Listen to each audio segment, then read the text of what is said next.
एक बार गौतम बुद्ध उपदेश दे रहे थे अपने शिष्यों को। उस बीच किसी शिष्य ने यह एक प्रश्न किया कि जीवन को सुखी व सफल कैसे बना सकते हैं।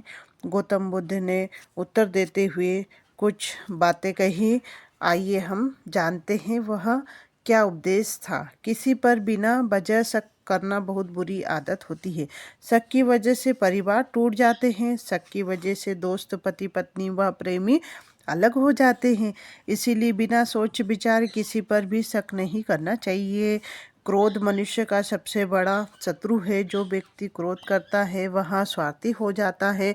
उसे सिर्फ अपनी बात ही सच नजर आती है। वह लोगों से अपनी बात मनवाना चाहता है।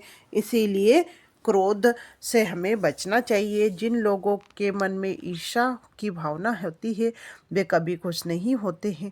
इसीलिए इस प्रकार की भावनाओं को मन में स्थान नहीं देना चाहिए। जो व्यक्ति ज्ञान से हीन है यानी अज्ञानी है वह सिर्फ एक बैल के समान है। इसीलिए इससे अधिक उसका अस्तित्व कुछ भी नहीं है।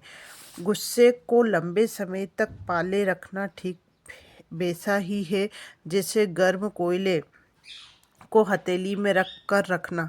सिर्फ हमारा हाथ ही जलना है, दूसरे को इससे कोई फर्क नहीं पड़ता है।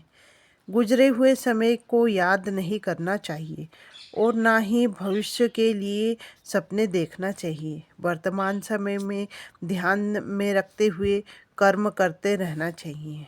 जब आप किसी पर क्रोध कर उसे दंड दे रहे होते हैं तो वास्तव में वह आप स्वयं को ही दंड दे रहे होते हो।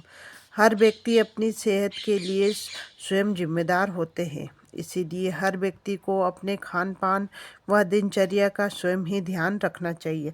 अगर मनुष्य इन बातों को अपने जीवन में अपनाए तो वह सुखी जीवन जिएगा। यह अपने जीवन में अपनाना चाहिए। अगर ये सारी बातें आपको अच्छी लगी तो आप इसे लाइक कीजिए वीडियो को, ताकि यूट्यूब आगे भेज सके। और अगर आपको मेरी यह कहानी अच्छी लगी, विचार अच्छे लगे तो आप इसे सब्सक्राइब कीजिए, ताकि मैं इसी तरह के विचार कहानियाँ लेकर आपके सामने आती रहूँ।